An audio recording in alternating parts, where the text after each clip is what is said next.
Buenos días, buenas tardes, buenas noches. Mi nombre es Carlos Uazúa y esto es Un Divertimento Serio.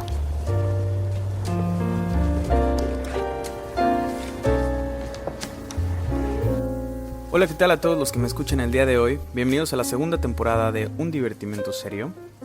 En este episodio inaugural acerca de la segunda temporada, me gustaría abordar una complicación de traducción que es evidentemente muy importante. Estoy hablando del Publikum o Publikum y el Öffentlichkeit. Nuevamente, en este paso de la primera a la segunda temporada no pude aprender alemán, seguiremos intentando en estas pronunciaciones que siempre son de alguna manera complicadas. Para eso me he dedicado a rastrear un texto que se encuentra en la revista Me Cayó el 20 de la École Acadienne de Psychanalyse número 40. Esta revista, además de venderse en formato físico, tiene una posibilidad de compra, descarga, de algunos de los artículos que vienen en cada número. Algunos con costo, otros gratuitos. Este, por otro lado, es de cobro y se llama Los Públicos de Freud. Es un texto escrito por Mayet Viltard y traducido del francés, en esta ocasión por Jaime Ruiz Noé. No me voy a meter tanto a la generalidad de lo que Mayet intenta demostrar, sin embargo, es un gran texto que recomiendo ampliamente. Retomo Los Públicos de Freud, de Mayet Viltard, por una cuestión muy particular. ¿Cuál es el público del psicoanálisis? En castellano tenemos una variante muy particular en la que público significa muchas cosas, o más bien muchos tipos de público. Sin embargo, a nivel del alemán tenemos el Publikum y el Öffentlichkeit, que sería el Publikum, sería el público elegido. Mayet hace una descripción muy interesante donde Freud ha usado no solo la palabra publicum, sino otras como escena, entrada, dramatización, en la que deja notar un cierto léxico teatral, y el publicum se refiere, en el sentido de Freud, a la concurrencia a un teatro. Lo que quiere decir es que el publicum, además de ser el público elegido, es el público segmentado para dicho acto. Mayet usa una expresión, una ocurrencia de Nestroy, donde se dice que Nestroy, cierta vez que echaba un vistazo por el agujero del telón, antes de una función y solo vio 2 personas en la platea, exclamó: «¡Ah, un publicum! Lo conozco, tiene un boleto gratis». Si el otro publicum también tiene un boleto gratis, no tengo ni idea. Bueno, podemos observar aquí cómo es que aquel que acude al teatro en esta ocurrencia de Nestroy es aquel que tiene un interés genuino por el acto en cuestión, esa puesta en escena. ¿Qué diferencia habrá habido entonces entre el publicum, que es el público elegido, y el Öffentlichkeit, que es el público cualquiera? Podríamos decir incluso el público que está por fuera de la práctica psicoanalítica. Y aquí es donde vamos a entrar en una serie de consideraciones que tendríamos que tomar en cuenta. Mayet va a hacer una serie de descripciones en las que va a hablar sobre la relación de Freud con Fliess, que ya sabemos que tuvieron una acalorada y concurrida correspondencia, y que bueno, en algún momento es que estos dos rompen. Esto debido a que llega un momento en el que Freud y Fliess no pueden continuar en la misma situación, y también debido a que Freud lo coloca en el lugar de publicum. También podríamos tomar en cuenta esto como publicum en el sentido de a quién va dirigido el escrito. Evidentemente hoy en día tenemos muchas más posibilidades de discusión, de medios de comunicación, incluso medios de transmisión de contenido, los cuales Freud no tenía. Dicho esto, tendríamos que plantearnos el punto en el que deberíamos de reflexionar sobre si aquello de lo que estamos hablando o aquello a quienes nos dirigimos realmente es un publicum o es un Öffentlichkeit, un público elegido o un público cualquiera. Muchas veces se ha criticado al psicoanálisis por una suerte de hermetismo, y si bien hay ocasiones en las que este hermetismo se hace patente de una manera muy, muy subrayada, también tendríamos que tener en cuenta que tal vez el publicum elegido por tal o cual persona no es específicamente, y seguramente no lo es, el público cualquiera. Seguramente no es el público de las masas. Algo que he estado pensando últimamente como para la reflexión en un escrito que estoy haciendo, hablando de escritos, es una ocurrencia que se me vino a la mente el otro día a partir de discutir estos temas.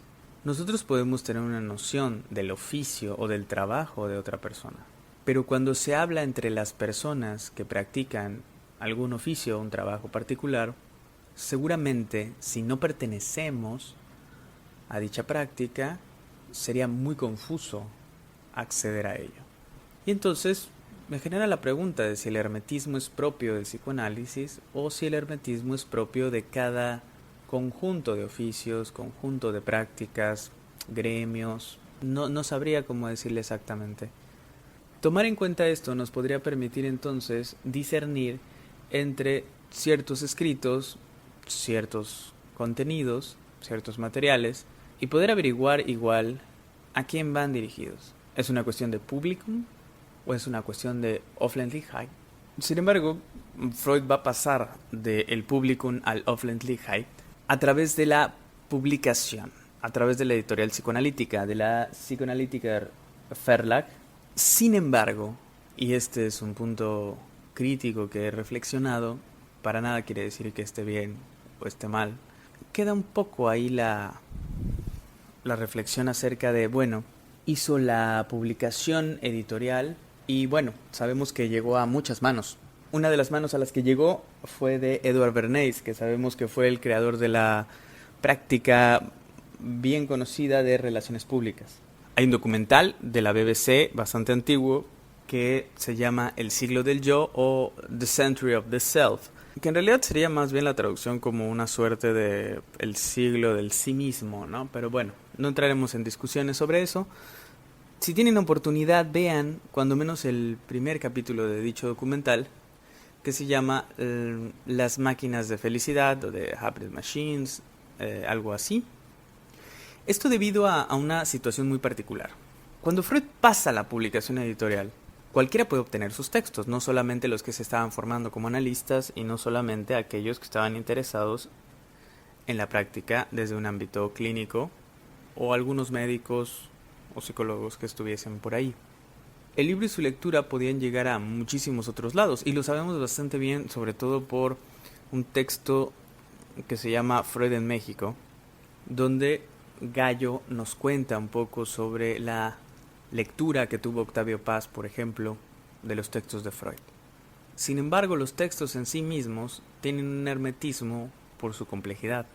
Tienen de alguna manera una suerte de segmento, puesto que aquí entra la noción de no cualquiera podrá o querrá leerlos. Sabemos de antemano que Freud inspiró a muchísimos artistas. No podríamos evitar pensar en Luis Buñuel o Salvador Dalí, Octavio Paz. Y también un poco más adelante no podríamos evitar pensar a nivel de los artistas, no podríamos evitar pensar en cómo Lacan influye en Oscar Mazzotta. El asunto va a radicar cuando las situaciones se pongan menos complejas. Si Luis Buñuel, Salvador Dalí, el mismo Oscar Mazzotta tuvieron un encuentro con estos textos, no se encontraron con los textos diluidos. Una situación que a veces puede ser compleja de nombrar y que a veces es un tema que se habla sin decir o se dice sin hablar. Si una cosa sería el público elegido, esos a quienes yo me refiero, esos por los cuales yo escribo, por los cuales tal vez hablo en este momento, y otra cosa sería el Öffentlichkeit, como el público cualquiera.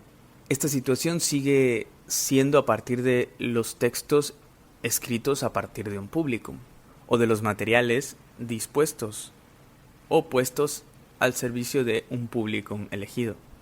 La pregunta sería, ¿qué pasaría si para llegar al Öffentlichkeit se hiciese todo al punto de perder el psicoanálisis? Podríamos usar de recurso la historia para recordar que cada vez que el psicoanálisis se instala en alguna locación, país, cultura, de una manera sumamente sencilla, sumamente fácil, puede tener que ver con que el psicoanálisis está diluido. Muchas veces los escritos de psicoanálisis no están hechos para ser entendidos. Y cuando se transforman conceptos, textos, para ser instalados en una sociedad o en una cultura, y esto sucede de manera completamente armoniosa, podríamos llegar a pensar incluso que el psicoanálisis se diluyó. Es como si el psicoanálisis se hubiese perdido en el camino. Y entonces entramos en una complejidad en la cual tendríamos que reflexionar. ¿Cuál sería el costo? ¿Cuál sería el costo? Introducir el psicoanálisis en una sociedad no es un trabajo de campaña, no es una ideología política. No sé, yo les comparto nada más mis reflexiones y mis preguntas. Debido a que si el psicoanálisis, como se lo ha dicho, tiene una beta subversiva, o como dirían algunos otros, anárquica, ¿de qué manera el psicoanálisis podría convivir tan fácil y armoniosamente con las masas? ¿Qué del psicoanálisis se ve perdido? Sobre todo cuando tomemos en cuenta que el psicoanálisis es una práctica. Podrían decir algunos, es una práctica clínica, sí. Como diría Lush, y que hablaremos en otro episodio, retomando a Lacan, es una erotología, claro. Pero si se usan los textos diluidos para generar una comprensión del mundo, ¿no acaso estaremos diluyendo el psicoanálisis al punto de perder la práctica en sí misma? Lo que nos da paso a pensar algo que igual hablaremos en otro episodio, que es sobre el psicoanálisis en intención y el psicoanálisis en extensión. Si uno lleva a cabo desarrollo de algún material audiovisual escrito, no es para reflexionar o problematizar o reproblematizar lo que nos aqueja y con los obstáculos y los impases que nos podemos encontrar en nuestra práctica. ¿Cuál sería la finalidad de dar una explicación psicoanalítica de todas las cosas?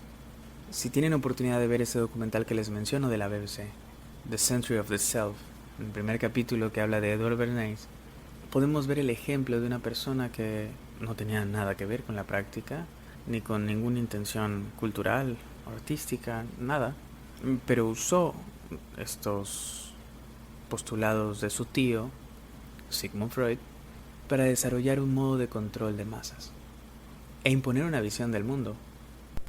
Y lo que sucede es que Freud estaba bastante preocupado de que las publicaciones se convirtieran en una cuestión de publicidad. Me voy a dirigir ahora a una cita de Enrique Tenenbaum que menciona lo siguiente en un texto que se encuentra en el Sigma, que se llama Las escrituras del psicoanálisis en extensión, escrito por allá del 2004. Él escribe: voy a restringir el uso del término psicoanálisis en extensión a la práctica de los analistas con algunos otros analistas, situándome en el 2 del al menos 2, que Lacan precisa respecto a que haya analista.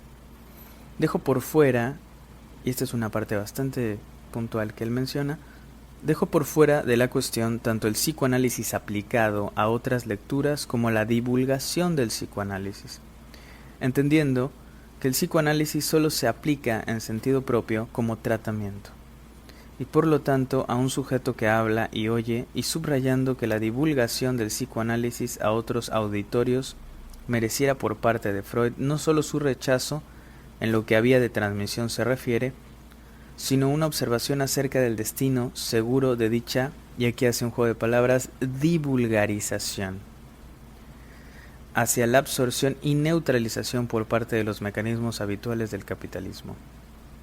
Y bueno, ¿qué tanto la divulgación podría tener algo de divulgarización? Como siempre les digo, yo aquí vengo a hacer preguntas y vengo a reflexionar algunas ideas que encuentro a partir de los textos que leo. No tengo ningún otro interés y dejo las preguntas abiertas. ¿Qué sucede con ese público? ¿Qué sucede con ese Öffentlichkeit, con ese público cualquiera? Abrimos un libro de física, no el libro de texto gratuito, abrimos un libro de física, escrito para físicos, y no entenderemos nada. Seguramente no somos el publicum que ellos están solicitando. E insisto en esta última pregunta que ya he realizado minutos atrás: ¿cuál sería la finalidad de diluir, de sintetizar, de divulgarizar el psicoanálisis? En un mundo como el nuestro, en un mundo del pleno 2020, no se puede evitar al público cualquiera. De alguna manera, cuando menos en el ciberespacio, todo está a la vuelta de un clic. Pero no porque esté a la vuelta de un clic, quiere decir que todo el contenido es de fácil digestión. ¿Será que corriendo apresuradamente con el psicoanálisis en las manos, intentando llegar y viendo la difícil digestión que tiene, no lo vomitamos un poco en el trayecto con tal de llegar a una meta? ¿No acaso ha sucedido algo parecido en algunos espacios? Pero también ha ocurrido otro fenómeno, un fenómeno que se va hacia el lugar totalmente opuesto, este psicoanálisis en el que ni siquiera los psicoanalistas entienden o que se dicen frases épicas para apantallar, frases tan retorcidas que uno se pregunta si en realidad aquel que está hablando quiere ser entendido. Ese es el gran problema del lacanés, que casi se ha vuelto un idioma, el lacanés de los lacanianos. Así como hay en algunos lugares, en algunas esferas, un psicoanálisis diluido, en otras esferas existe un psicoanálisis tan retorcido como las mentes que pronuncian dichas frases. Lamento que esta segunda temporada comience un tanto sombría, reflexiva, pero lo que sí les puedo decir es que este ejercicio del podcast puede servir como registro de esas reflexiones y esas preguntas, y como siempre, me ha encantado escucharlos, me ha encantado leerlos, así que no dejemos de tener esta correspondencia y esta vibrante forma de articular las nuevas discusiones.